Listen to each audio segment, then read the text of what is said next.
जय यीशु। पिता ईश्वर की स्तुति हो, प्रभु यीशु की महिमा हो और पवित्र आत्मा को धन्यवाद और उनकी आराधना हो। आइए ख्रिस्त में मेरे प्यारे भाइयों और बहनों, हम परमेश्वर की उपस्थिति में आए, क्योंकि इन पलों में हम पुनः एक बार परमेश्वर के वचनों पर मनन चिंतन करने जा रहे हैं। उनका वचन जो दुधारी तलवार है, उनका वचन वो हथौड़ा है जो सख्त से सख्त चट्टान को भी उसके टुकड़े टुकड़े करता है। उनका वचन जो हमारी जिंदगी में परिवर्तन लाता है। हे प्रभु, आज हमें दास का मनोभाव दीजिए कि हम विनम्र बने प्रभु, पश्चातापी हृदय लेकर विनीत होकर ध्यान से प्रभु हम आपके वचनों को सुनकर उसको अपनी जिंदगी में उतार सके, उसके अनुसार अपने जीवन को ढाल सके। हे प्रभु, हमारे हृदय को तैयार कर, एक एक भाई बहन के मन पर अधिकार ले। जहां पर अंधकार हमारे जिंदगी में कार्य कर रहा है प्रभु, तेरे वचन की ज्योति के द्वारा सारा अंधकार मिटा दे प्रभु। हमारे दिल में उठने वाले हर एक तूफान को प्रभु तू शांत कर दे। तूने कहा शांत हो जा और वो शांत हो गए। आज प्रभु एक एक भाई बहन की जिंदगी की परिस्थितियों को भी प्रभु मैं तेरी ओर लाती हूँ। उनके विश्वास को बढ़ाना, उनको आस्था देना, में आशा का दीप जलाना। असंभव को संभव तू करता है प्रभु। इसे मेरा भरोसा है प्रभु कि सुनने वाले सभी लोगों को तेरी कृपा और तेरा अनुग्रह प्राप्त होगा। ये मैं तेरे परम पवित्र और पुनीत नाम से, यीशु मसीह के नाम से मैं पिता ईश्वर से ये मांगती हूँ, आमीन।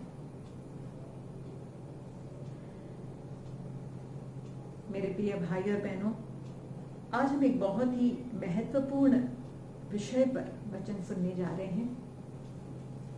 हम सभी इस बात से परिचित हैं और जानते हैं कि परमेश्वर हमारी सृष्टि करता है। उन्होंने हमारी रचना की है। He is our creator। तो इंग्लिश में ऐसा कहा जाता है that God formed us। God formed us यानी परमेश्वर ने हमारी रचना की। And God formed us in His image and likeness। यानी परमेश्वर ने हमें अपनी ही सूरत में ढाला। पर हम जानते हैं जिस परमेश्वर ने हमें अपनी सूरत में बनाया, पाप के कारण वही सूरत बदसूरत हो गया। So in English we say God formed us but sin deformed us। पर वो परमेश्वर जो हमारा पिता है, वो हमें त्यागता नहीं। पाप के कारण हम भले ही बदसूरत हो गए, हमारे जीवन में हम लड़खड़ा गए, उससे दूर चले गए, पर वही परमेश्वर की मुक्ति की योजना ये है कि उसने अपने इकलौते पुत्र को भेजा। So he sent his son for what? To reform us। यानी जिस परमेश्वर ने हमें अपनी सूरत में बनाया, पाप ने हमें बदसूरत किया, और पुत्र हमें उसी बदसूरत को वापस खूबसूरत बनाते हैं।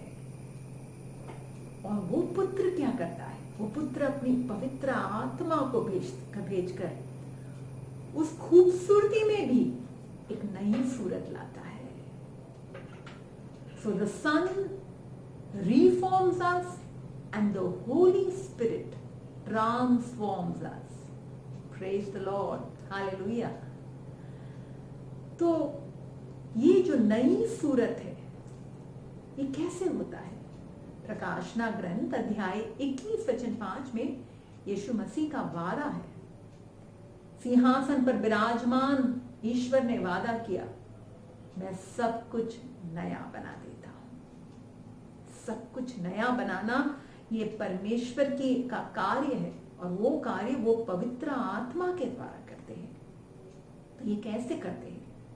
हम पढ़ते हैं मार्कोस का सुसमाचार अगर आपके पास बाइबल है तो कृपया निकालिए।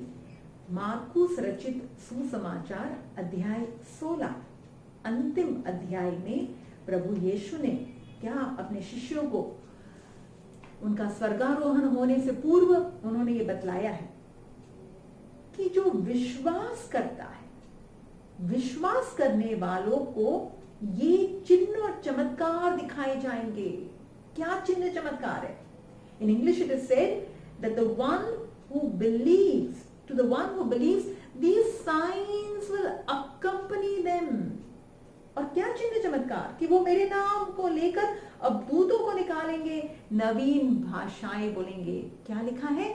नवीन भाषाएं बोलेंगे। They will speak new languages. यानी पवित्र जब कोई व्यक्ति प्रभु यीशु में विश्वास करता है तो उसके जीवन में क्या एक चिन्ह दिखने को मिलता है? चिन्ह ये दिखने को मिलता है कि वो एक नवीन भाषा बोलेंगे। हालेलुया। तो हम अभी सुने कि यीशु में विश्वास करने वाले के साथ ये चिन्ह और चमत्कार होंगे। चिन्ह का मतलब क्या है? उसको हम इंग्लिश में साइंस कहते हैं। तो चिन्ह किसी और बात की ओर संकेत करता है, किसी और चीज की उपस्थिति के को दर्शाता है।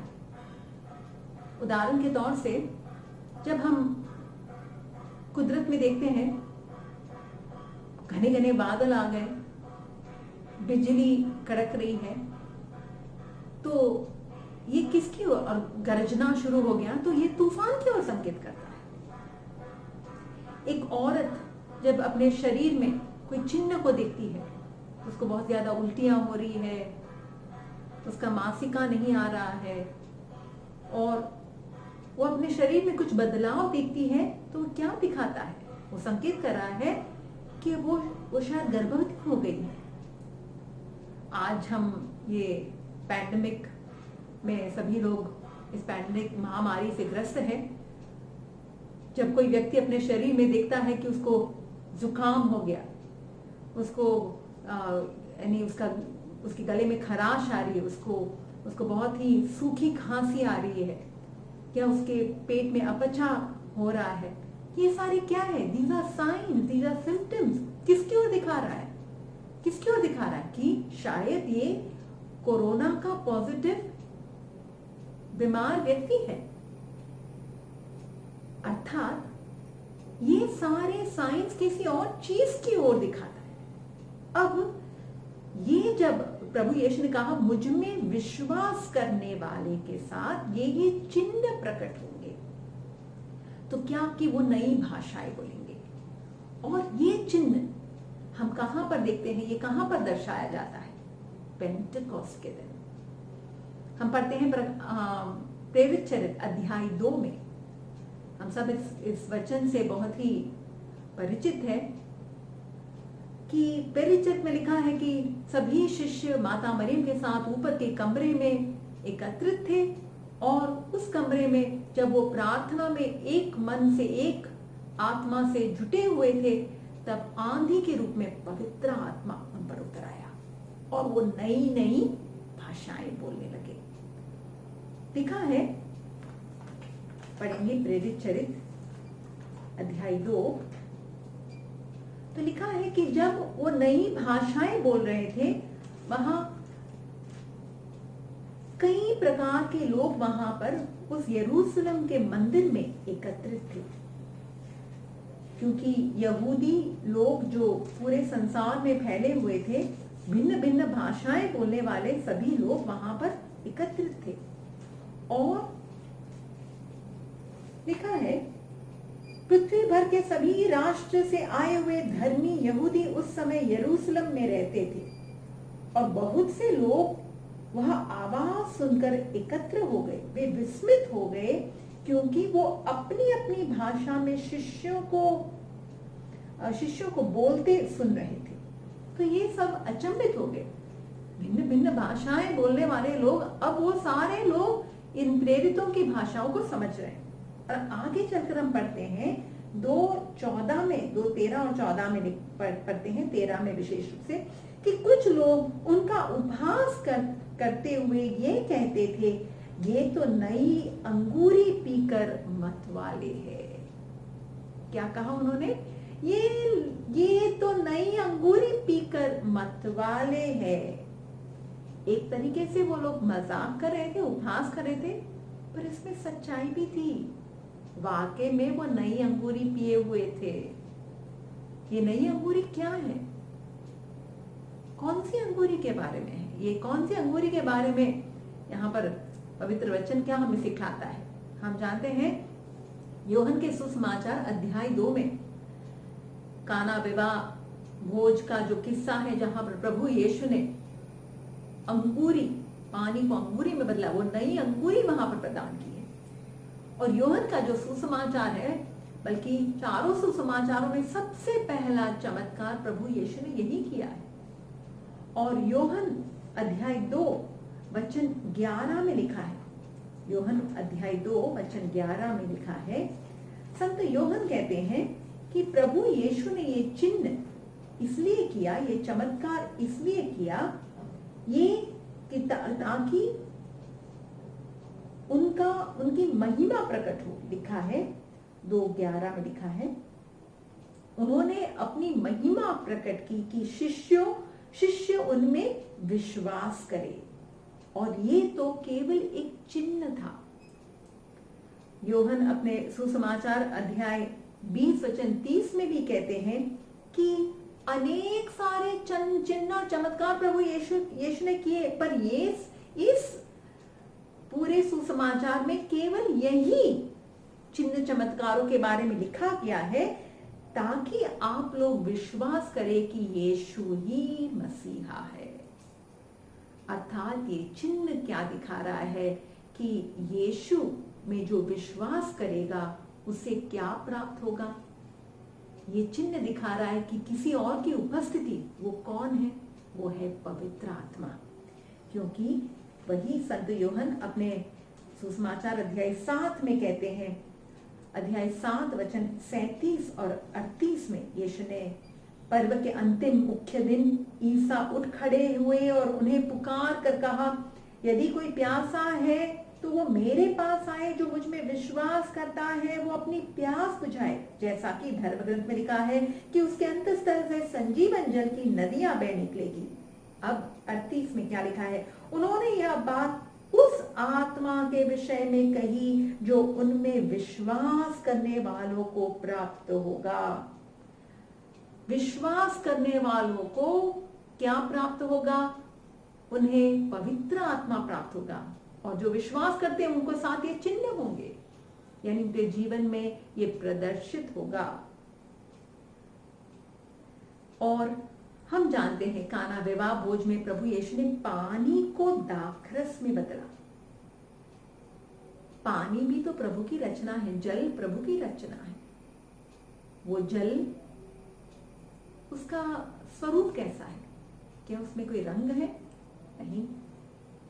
क्या उसमें कोई गंध है, महक है? नहीं। क्या उससे आपको नशा चढ़ता है? नहीं। पर प्रभु यीशु ने अपनी ही रचना को, उन्होंने उसको परिवर्तित करते हुए क्या बनाया है? नई अंगूरी के रूप में बनाया है। अंगूरी का क्या स्वरूप है? हम जानते हैं अंगूरी में रंग है, उसमें स्वाद है, मिठास है, रसमय है, और उससे नशा चढ़ता है। अंगूरी पीने से जरूर आगे, यानी ज्यादा अंगूरी पीने से नशा आता है, एक अलग प्रकार का नशा, आनंदित हो जाता है, मन प्रफुल्लित हो जाता है। यहाँ हम शराब की बात नहीं कर रहे हैं, पर यहाँ हम अंगूरी की बात कर रहे हैं।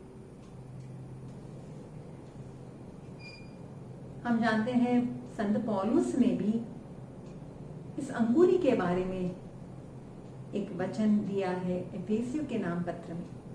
एफेसियों के नाम संत पौलुस का लिखित पत्र अध्याय 5 वचन संख्या 17 और 18। आप लोग ना समझ ना बने, बल्कि प्रभु की इच्छा क्या है ये पहचाने। संत पौलुस कह रहे हैं कि प्रभु की क्या इच्छा है वो पहचाने। और आगे के वचन में कहते हैं, अंगूरी पीकर मतवाले नहीं बने, क्योंकि इससे विषय वासना उत्पन्न होती है, बल्कि पवित्र आत्मा से पूर्ण हो जाए। पवित्र आत्मा के द्वारा आप मतवाले बने। यानी संत पौलुस यहाँ खुद कह रहे हैं हमें मतवाला बनना है, पर कैसे? वो जो हमें बाजार में जो मिलती है वो शराब के द्वारा नहीं, बल्कि पवित्र आत्मा के नशे से, वो नई अंगूरी जो प्रभु यीशु देते हैं उसके द्वारा मतवाला बनना है। आज हम समाज में देखते हैं, हमारे घर परिवारों में भी देखते हैं, कई लोग आज इस नशे के शिकार हैं और इस नशे के कारण कई लोगों की जिंदगियां बर्बाद हो रही है। उनकी नौकरी से उनको दरखास्त किया जा रहा है, घर परिवारों में झगड़े होते हैं। एक अच्छा भला बहुत ही बुद्धिमान व्यक्ति भी कैसे उटपटांग काम कर देता है, क्यों? नशे के रहकर। और मैं यहाँ पर नशा करने के लिए नहीं बतला रही, पर नशा करने से क्या क्या होगा आपको बता रही हूँ, ताकि आपको पता चले अगर यहाँ पर अगर आप वो शराब पीकर अगर एक व्यक्ति के जिंदगी में ये बदलाव आता है, तो संत पौलुस उसी बात को लेकर कहते हैं कि पवित्र आत्मा से मतवाले बनकर आपके जीवन में क्या बदलाव आएगा। हम जानते हैं कि हमने ये खुद अनुभव किया होगा, हमारे घर परिवारों में या तो मोहल्ले में या तो बस्ती में देखा होगा कि एक शराबी जब पीता है तो वो रोक नहीं पाता अपने आप को, उसको और नशा चाहिए और नशा चाहिए, उसका नशा बढ़ता रहता है और नशे की उसकी इच्छा बढ़ती रहती है। और फिर वो क्या भाषा बोलेगा उस पर कोई उसका नियंत्रण नहीं रख पाता। He has no control over his tongue, वो जो जी चाहे बोलता है, गलत गंदी भाषा बोलेगा, गालियां बकेगा, और वो जहां चाहता है वो घूमता है, उसे पता नहीं है कि वो कहाँ जा रहा है, क्योंकि उसके अंदर जो शराब है वो उसको चला रहा है। वो खुद अपने अनुसार नहीं चल रहा है, उसके दिमाग पर किसी और का अधिकार आ गया। वो वैसे पहले शायद बहुत दुखी होगा और अपने दुख को भुलाने के लिए वो नशा करता है। वो अपने वैसे काफी कमजोर होगा, पर जब वो नशा करता है तो वो दुख को पूरा भूल जाता है। वो एकदम मस्त होकर, आनंदित होकर, वो बहुत ऐसा भी दावा करता है कि मैं कुछ भी कर सकता हूं। एक जो चूहे के समान होता है वो शेर बन जाता है। ये क्या बोल रहा है? उसके अंदर का नशा बोल रहा है। और एक बात है कि वो ऐसे लोगों का संपर्क करना चाहता है जो उसको भी साथ दे, जो उसके साथ नशे में उसको साथ दे, यानी उसको उनका कंपनी या उनकी संगति उसको बहुत भाती है। तो अगर शराब से ये एक व्यक्ति के जिंदगी में इसका प्रभाव आता है, शराब के द्वारा वो उसके मन पर ये प्रभाव आता है, तो कितना ज्यादा पवित्र आत्मा के द्वारा आपके जीवन में बदलाव आ सकता है। वो पवित्र आत्मा जो असंभव को भी संभव बना देता है, जो एक कुंवारी को एक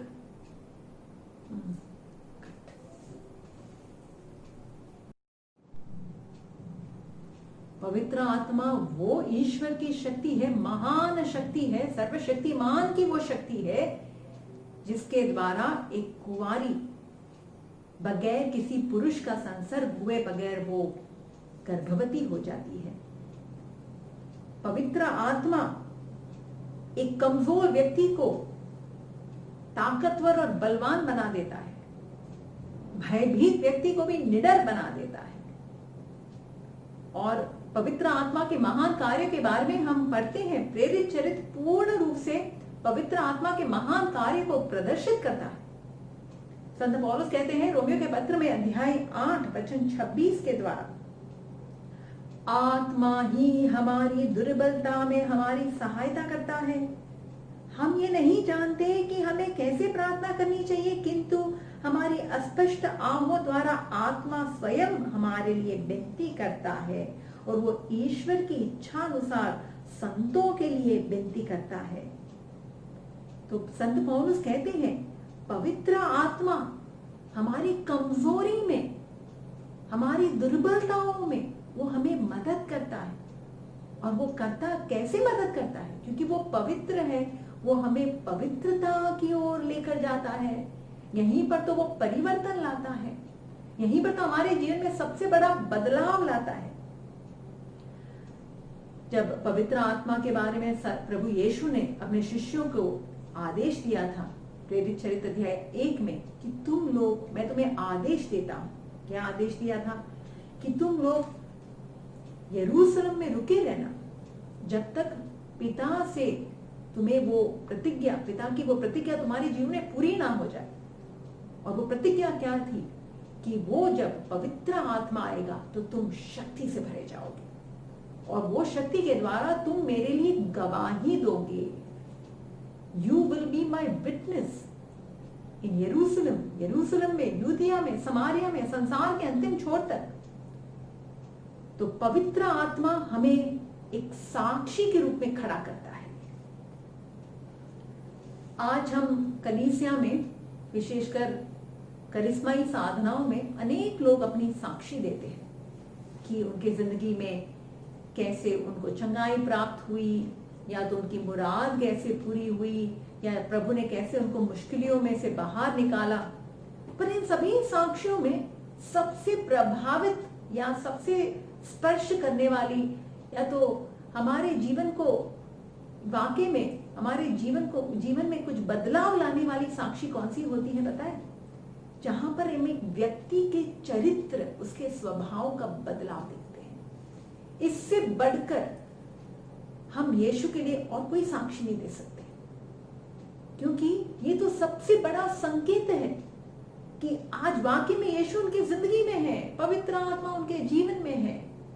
और यही बात हम पढ़ते हैं प्रेरित चरित्र में, जब वही शिष्यगण, वो पेतरुस, वही योहन, वही जो मछुआरे थे, जो पहले भयभीत होते थे, फरीसियों के सामने, उनके सामने निडरता से कभी खड़े नहीं हो पाते थे, वो बड़े ही श्रद्धा से और पूर्ण शक्ति के साथ, पूर्ण बल के साथ, पूर्ण साहस के साथ वो प्रभु यीशु के बारे में घोषित करते हैं कि वो मसीहा है। और फरीसी और शास्त्री लोग भी पढ़ते हैं अध्याय 4 में कि उन्होंने जाना कि ये तो एकदम अनपढ़ लोग हैं, अशिक्षित लोग हैं, पर फिर भी किस तरीके से प्रभु का वचन दे रहे हैं। तो ये दर्शा रहा था कि वाकई में उनके जीवन में बदलाव आया है। हमने कहीं पर ये पढ़ा था कि एक परिवार जो किसी देहात में रहते थे, गांव में, एक दिन वो शहर घूमने आ जाते हैं। और शहर घूमने जब आते हैं तो बहुत ही अचंभित हो जाते हैं सारी बड़ी बड़ी इमारतों को देखकर, शहर में ये सारे बड़े मॉल को देखकर। और इस बात से वो अज्ञात थे, इतनी शहर में तरक्की हुई है, इस बात से वो परिचित नहीं थे।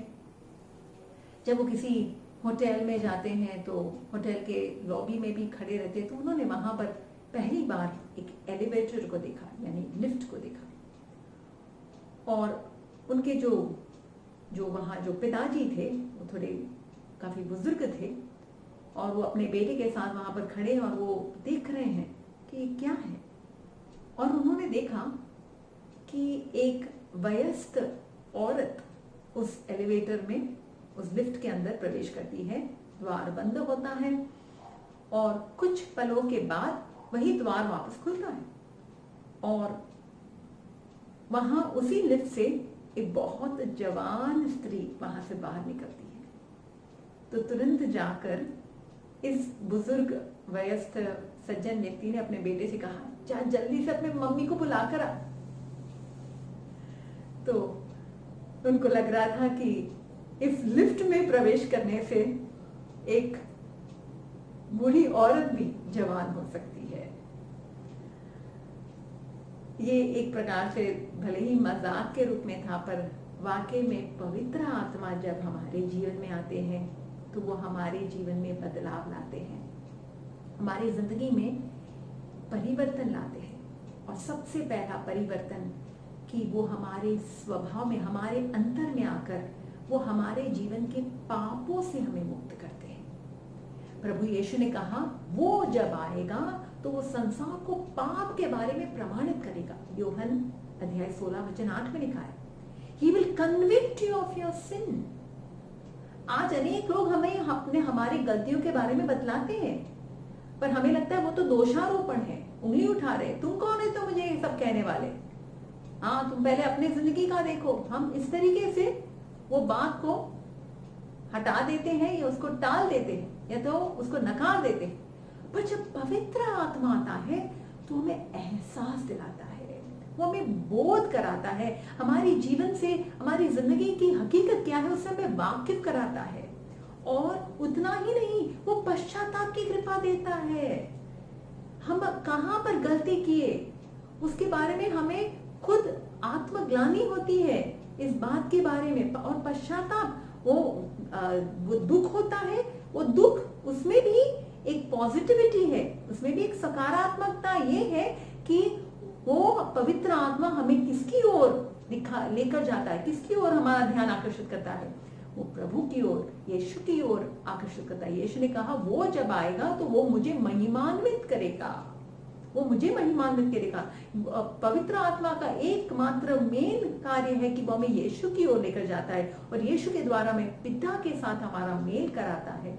तो हमारी जिंदगी से पहले पाप का बोध कराता है और पाप के लिए पश्चाताप की कृपा देते हुए पाप को छोड़ने की कृपा देता है, सामर्थ्य देता है कि जिसके द्वारा वाकई में हमारे जीवन में बदलाव आए।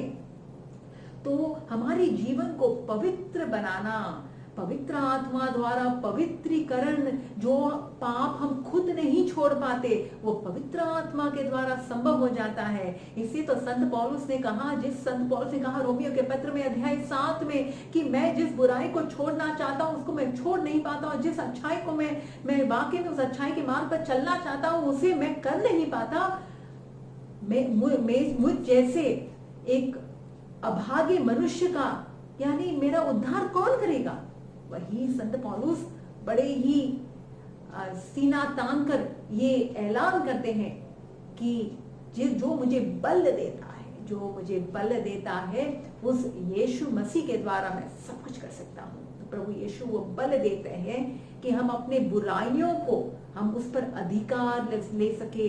हम शरीर की वासनाओं के द्वारा प्रेरित नहीं होंगे, हम शरीर की वासनाओं के द्वारा संचालित नहीं होंगे, बल्कि पवित्र आत्मा के द्वारा हम सारी इन वासनाओं का दमन करेंगे और हम ईश्वरीय मार्ग पर, ईश्वर की इच्छा अनुसार हम चल पाएंगे। ये सबसे पहला सर्वप्रथम कार्य है जब पवित्र आत्मा किसी व्यक्ति के जीवन में आता है।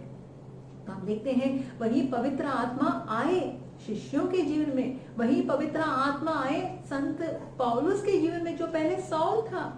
वो हमारी गलत धारणाओं का खंडन करता है, हमारी गलत सोच में, गलत नकारात्मक सोच को भी वो बदल लेता है। संत पौलुस उनको एक जुनून था कि सारे लोगों को यहूदी धर्म के अनुसार ही उनको जीना चाहिए, पर उनकी ये जो सोच थी वो गलत थी। तो गलत सोच में भी बदलाव लाते हैं। जो टूटे हुए इंसान हैं, जो बहुत ही दुखी है, व्याकुल है, उनके जीवन में भी उत्साह भर देते हैं।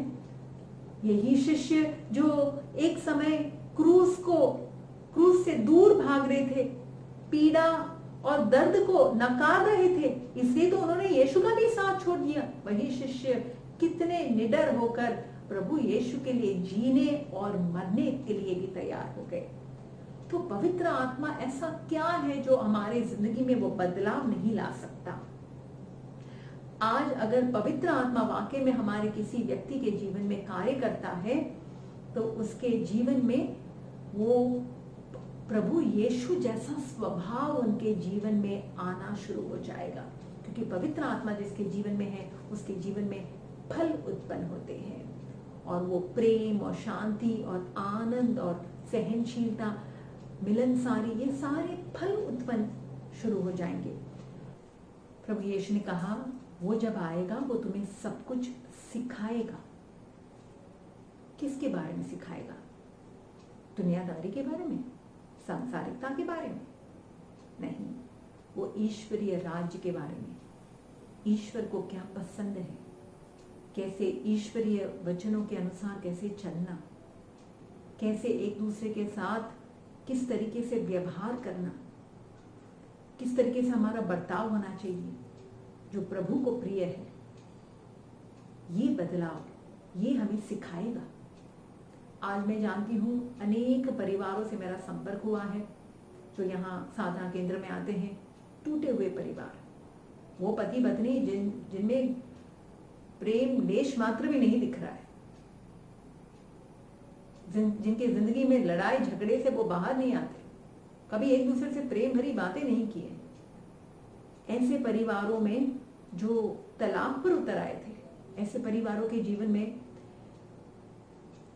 जब वो प्रभु के पास आए और परमेश्वर का वचन सुना और वचन के द्वारा जब वो पवित्र आत्मा के लिए मांगे हैं, हृदय से प्रार्थना किए हैं, और यीशु की कृपा से उन्हें आत्मा का एक विशेष अभिषेक मिला है।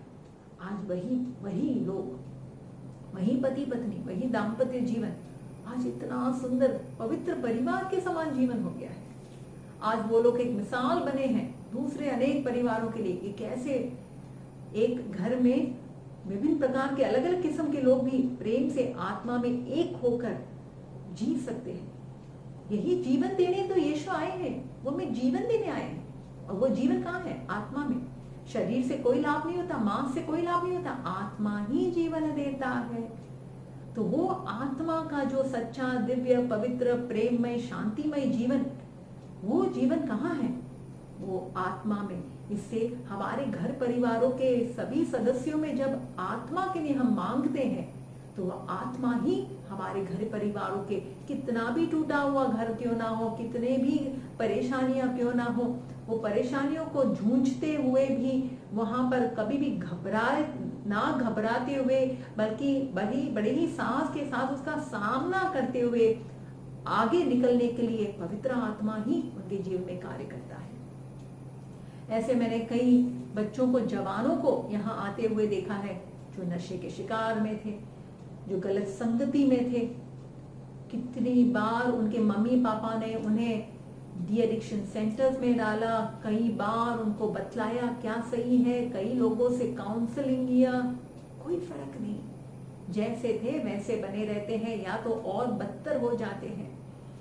पर उनको वही जवानों के जीवन में, जब उनको जो कभी पारिवारिक प्रार्थना में भाग नहीं लेते थे, जो इतवार के मीसा में जाते नहीं थे, पापसिकार संस्कार से बहुत दूर थे, ऐसे जवान बच्चे जो बेकार के थे। मैं जानती हूँ आज भी गुजरात के फादर जो मेरे पास आकर मुझे कह रहे थे, दीदी हम हमारे पल्ली के और हमारे धर्म प्रांत के सारे बेकार बच्चों को आपके पास भेजते हैं जो किसी काम के नहीं होते और परिवार के लिए बोझा बन गए हैं।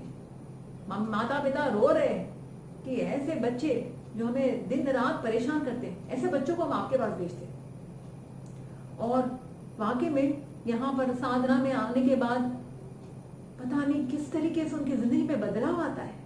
हाँ, हमने खुद देखा है ये चमत्कार, यही तो चिन्ह चमत्कार है, ये पवित्र आत्मा उनके जीवन में कार्य कर रहा है। ये व्यक्ति, ये बच्चे जो इतने भटक चुके थे, गुमराह हो चुके थे, आज वही ईश्वरीय कार्य कर रहे हैं, ईश्वर के सिपाही बन गए हैं, ईश्वर के सैनिक बन गए हैं, वो राज्य को फैला रहे हैं। ये बेकार के बच्चे आज बहुत काम कर रहे हैं। तो क्या हुआ उनके जीवन में? ये बदलाव कहाँ कैसे आया? पवित्र आत्मा उनके जीवन में उनकी जिंदगी को बदलते हैं। ये सुंदर बात है। वो यीशु का सबसे बड़ा वरदान है, the holy spirit, the spirit of God who comes on the inside of you. Yeshu ने कहा वो आएगा, वो तुम्हारे अंदर निवास करेगा और तुम्हारे अंदर निवास करके धीरे धीरे तुम्हारे जीवन पर अधिकार लेते हुए तुम्हारी जिंदगी को वो बदलेगा। आपने कभी भी, अनेक बार हम देखते हैं बगीचे में तितलियों को देखा होगा, कितनी सुंदर तितलियां होती हैं, रंग बिरंगी तितली और फुदकती रहती है। पर ये तितली की शुरुआत कैसे होती है? एक कीड़े से। वो कीड़ा अपने आप से, वो अपने आप को गूंथ लेता है, एक ककून जिसको हम ककून कहते हैं, उसमें अपने आप को रखता है कई महीनों तक और उसी ककून में रहकर उसके जीवन में एक बदलाव आना शुरू होता है और बहुत समय के बाद वही कीड़ा आखिर में तितली का स्वरूप लेता है। तो वो कार्य, दिस ट्रांसफॉर्मेशन, ये पवित्र आत्मा करता है। मैंने जैसे आपको कहा कि संत पौलुस ने कहा शराब से नहीं, अंगूर से नहीं, बल्कि आत्मा से मतवाले बनो। तो जैसे नशा करने वाला व्यक्ति, मैंने आपको बताया था चिन्ह कि उनके जीवन में क्या क्या हम उनके स्वभाव में बदलाव देखते हैं, अब वही वैसे ही बदलाव हम एक व्यक्ति, एक विश्वासी के जीवन में जो आत्मा के द्वारा संचालित है, उनके जीवन में हम देखेंगे कि वो व्यक्ति सर्वप्रथम उनकी भाषा बदल जाएगी। उनके जीवन में प्रेममय भाषा, सहानुभूति की भाषा, दया की भाषा, उनके रवैये में दूसरों को मदद करने की, ये सारी हम उनके जिंदगी में देखेंगे। फिर वो किसकी संगति रखेंगे?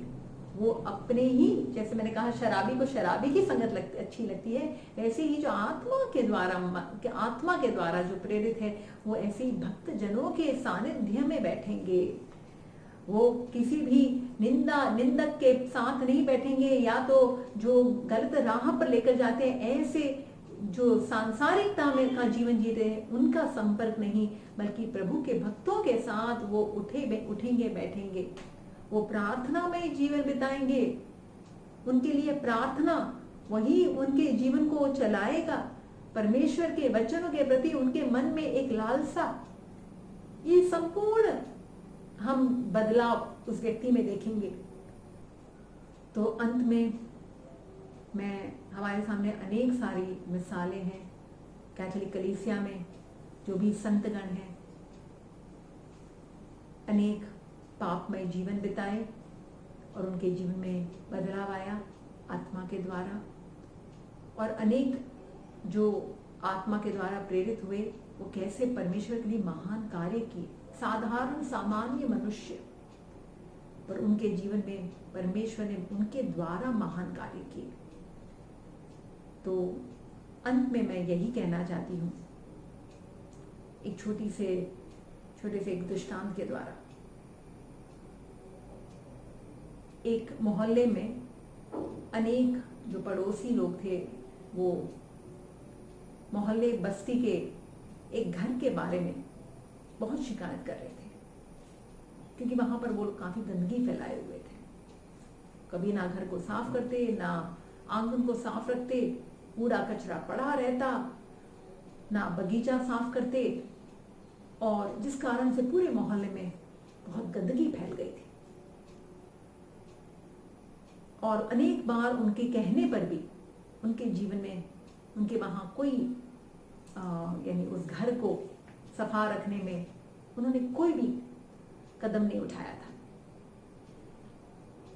तो एक दिन अचानक मोहल्ले वाले सारे अचंभित हो गए, क्योंकि अब देख रहे हैं कि बगीचा साफ हो गया है, कूड़ा कचरा निकल गया है, पूरा घर एकदम साफ सुथरा लग रहा है, पेंटिंग हो गया है, और सब लोग हैरान हो गए, ये कैसे हुआ। पूछताछ करने पर पता चला कि पहले जो रहने वाले लोग थे, वो लोगों ने अपना घर किसी और को बेच दिया है, और वहां पर कोई और मालिक आ गए हैं उस घर में।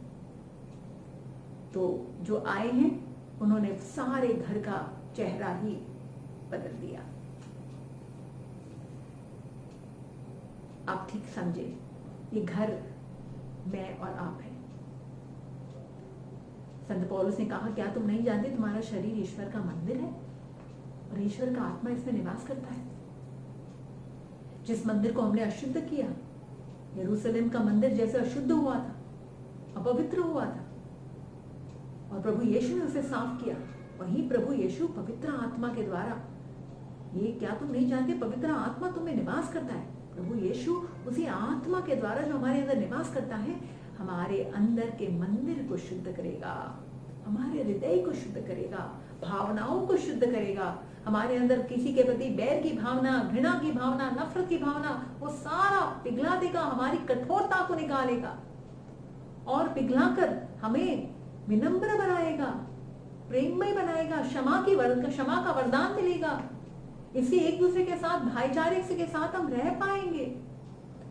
तो ये शरीर वाकई में प्रभु का मंदिर हो जाएगा, जहां पर प्रभु की स्तुति होगी। जहां पर पहले दूसरों की आलोचना होती थी, अब वही लोग दूसरों को मदद करेंगे, प्रोत्साहित करेंगे। ये सारा बदलाव। तो मंदिर में दूसरों से आशीष मिलता था, दूसरों को आशीष मिलता है। तो हमारा जीवन दूसरों के लिए, जो पहले शायद एक अभिशाप था, शायद किसी के लिए बोझा था, शायद किसी के लिए क्रूस बने हुए थे, किसी को दुख देने के कारण बने थे, आत्मा के द्वारा हम दूसरों के लिए एक आशीष का जरिया बनेंगे। माता मरियम पर पवित्र आत्मा उतरे, आशीष का जरिया बनी, प्रभु यीशु को देने का वो माध्यम बनी। जहां गई सबको आनंद से, सब आनंद से भर गए। तो हम इन दिनों माँ मरियम का नोवेना जो चल रहा है, हम उसी माँ से भी प्रार्थना करेंगे।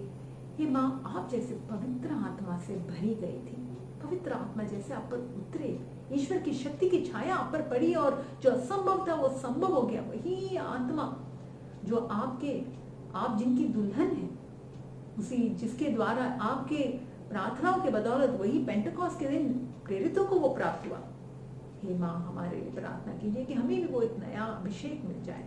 आत्मा तो हम सबों को मिला ही है, बपतिस्मा के समय मिला है, पर तिमोथी के नाम पत्र में संत पौलुस ने कहा कि जो आत्मा की ज्योति, जो ज्वाला आपको मिली है, उसको वापस प्रज्वलित करना है। तो हम जब प्रार्थना करते हैं, हम प्रभु से मांगते हैं, तरसते हुए, जो भी प्यासा है वो मेरे पास आए, जो मुझ में विश्वास करता है उसमें, उसके हृदय में से संजीवन जल की नदियां बनेगी।